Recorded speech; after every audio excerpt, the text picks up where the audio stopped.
ഇത്ര ഈ പ്രായത്തിലും ഇത്രയും ചുറുചുറുക്കോട് ഇത്ര എനർജി ആയിട്ട് ജോലി ചെയ്യാനായിട്ട് ഉള്ള ഒരു ധൈര്യം എങ്ങനെയാണ്? ഇതിന്റെ രഹസ്യം എന്താണ്? ഈ ആരോഗ്യത്തിന്റെ രഹസ്യം ഒരു നിമിഷം പോലും വെറുതെ ഇരിക്കില്ല. എത്ര വയസ്സുണ്ട് ആദ്യം അത് പറ? 84 വയസ്സ് കഴിഞ്ഞ് 85ലേക്ക് വരിക. ചെറുപ്പം മുതലേ നല്ല അധ്വാനമാണ്, കഠിന അധ്വാനം. വാരാൻ കയ്യിലൊക്കെ പോയി കൃഷി ചെയ്യുക, അപ്പോൾ 10-25 ഏക്കർ നിലം പിടിച്ച് കൃഷി ചെയ്യുക, പാട്ടം പിടിച്ച്. ഇവിടെയും പാട്ടമാണ്. ഇവിടെ ഇപ്പോൾ കഴിഞ്ഞ കൊല്ലത്തേക്കാട്ട് 5 ഏക്കർ കുറവാണ്. 12-17 ഏക്കർ ഉണ്ടായിരുന്നു കഴിഞ്ഞ കൊല്ലം. 5 ഏക്കർ വിറ്റ്. അപ്പോൾ ഇങ്ങനെ ഇതെല്ലാം പാട്ടം അനിയൻ്റെയൊക്കെയാണ്, ഒക്കെ തേങ്ങ ഇടിയിലേക്ക്. അപ്പം അത് ഒന്നാമത്തെ കാര്യം അധ്വാനം, ശരിയായിട്ട് അധ്വാനം, കായിക അഭ്യാസം പോലെയാണ് അധ്വാനം. അത് ചുമ്മാ ഇരുന്നിട്ട് വേദനിക്കുന്ന പറഞ്ഞിട്ട് രാവിലെ എഴുന്നേൽക്കുമ്പോഴേക്കും നേരെ, പക്ഷെ ഇറങ്ങി തിരിക്കുമ്പോഴത്തേക്ക് കുഴപ്പമില്ല, അങ്ങ് പോവും, പണിയും നടക്കുക.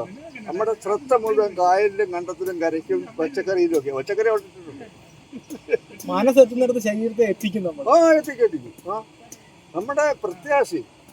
നമ്മുടെ പ്രത്യാശയാണ് ജീവിതത്തിന്റെ ഒന്നാമത്തെ സാക്ഷ്യം. എനിക്ക് സ്വന്തമായിട്ടൊന്നുമില്ല, പാട്ടോ. ഇന്നിപ്പം അതിന് 4 പാട്ടം. ഇവിടെ ഒരു 3, 4, 3, 7, 3.5, 10, അത് 2.5, 13 ഏക്കർ. 13 ഏക്കർ പാട്ടമാ. അതില് വരുമ്പോട്ടും ഒക്കെ അത്യാവശ്യമൊക്കെ ജോലി ഞാൻ ചെയ്യും. ബാക്കിയുള്ള വല്ലവരെ കൊണ്ടൊക്കെ ചെയ്യും. വീട്ടിലുണ്ട് പച്ചക്കറി. വീട്ടിൽ പച്ചക്കറി ഉണ്ട്. നേരെ എന്നിട്ടാ പറഞ്ഞ അവരുടെ പോയി കിളുത്തില്ല നോക്കും. അത് കഴിയുമ്പോ ഇവിടെ വരും. അപ്പൊ ഞാനിവിടെ കാണും. നല്ല അധ്വാനിയാ കേട്ടോ. കാര്യം ചെറുപ്പക്കാരുടെ കൂട്ടത്തില് ശരീരത്തിന്റെ കറ കളഞ്ഞ് അധ്വാനിക്കുന്ന ഒരു വ്യക്തിയാണ് ജോബി. കാര്യം അവൻ കാശുണ്ടാക്കുന്നത് അത് അധ്വാനത്തിന്റെ ഫലമാണ്. കാശുണ്ടാക്കണമല്ലോ. പുതിയ തലമുറയോടുള്ള ഒരു ഉപദേശം എന്താ? പുതിയ തലമുറയോടുള്ള ഉപദേശം എന്ന് പറഞ്ഞാൽ ഒന്നാമത്തെ കാര്യം, മനുഷ്യൻ അധ്വാനിക്കാൻ തയ്യാറില്ല, വേല ചെയ്യാൻ കഴിയത്തില്ല. പോയി എവിടെങ്കിലും പോയി പുറത്ത് പോയി ഭക്ഷണം കഴിക്കുക, കൂട്ടുകാർ കൂടി നടക്കുക, പഠിക്കുന്നുള്ളൂ. അങ്ങനെയുള്ള പോക്ക് കൊണ്ട് ശരിയാകത്തില്ല. ഇന്ന് 45, 50 പേപ്പറെടുത്ത് നോക്കുമ്പോഴത്തേക്ക് കണ്ണ് തള്ളി പോവുക. 10-55 വയസ്സുള്ള മനുഷ്യന് മരിച്ചു പോവുക. എന്താ? അറ്റാക്കും കാര്യങ്ങളൊക്കെ. അവർ ജോലി ചെയ്യുന്നില്ല, ജോലി ചെയ്യാൻ മടിയാ. കാരണം മനുഷ്യന്റെ സെക്കൻഡ് ഹാർട്ട് എന്ന് പറഞ്ഞ കാലിലെ മസിലുകളാണ്. അത് വർക്ക് ചെയ്യുന്നില്ല. രാത്രിയിൽ കിടന്ന് ഉറങ്ങുമ്പോൾ കൈയൊക്കെ ഒന്ന് പിടിച്ച് വലിച്ച് കിടന്നുറങ്ങുമ്പോഴേ ഉറക്കത്തിൽ രാവിലെ 5 മണിയാകുമ്പോൾ എഴുന്നേക്കും. രാത്രി കുറച്ച് നേരം ഉറക്കളിച്ച് ഇങ്ങനെ ഇരിക്കും. ഉറക്കം കുറവുണ്ട് കേട്ടോ. മരുന്നൊക്കെ ഉണ്ട്. അറ്റാക്കിൻ്റെ ഓപ്പറേഷൻ കഴിഞ്ഞ്, പിന്നെ കിഡ്നിയുടെ ഒരു ഓപ്പറേഷൻ കഴിഞ്ഞ്, പിന്നെ ഈയിടെ ചുമയൊക്കെ വന്ന് അവിടെ പോയി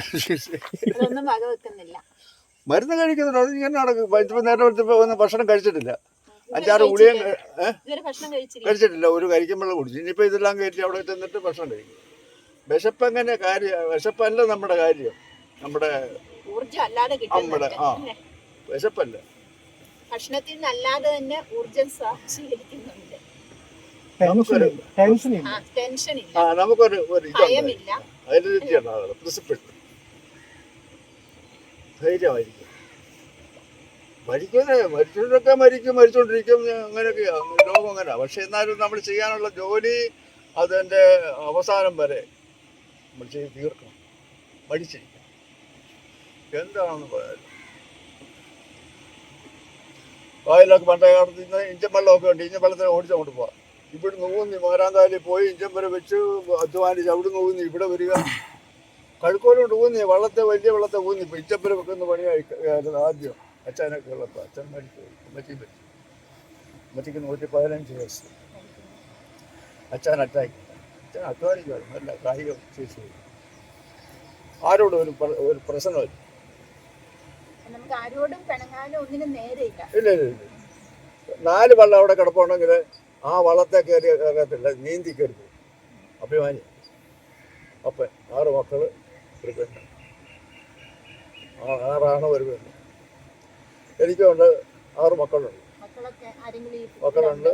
മൂത്തവള് ഈയിടെ പിതാവിനെ കാണാനായിട്ട് പോയി. പിതാവിൻ്റെ കൈ പിടിച്ച് മുത്തി അവരെ 5 പേരാ പോയി, 6 പേരെ പോയി.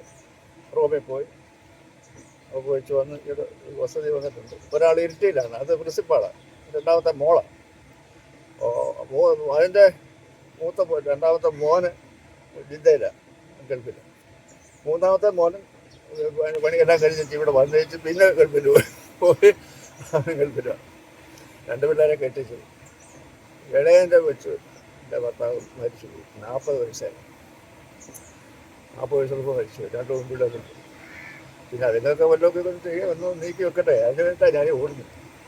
അവളെ കൊണ്ട് ചെയ്യാൻ പറ്റത്തില്ല. എന്നാലും 10 രൂപ എടുത്തുകൊണ്ട് പോകണുണ്ട്.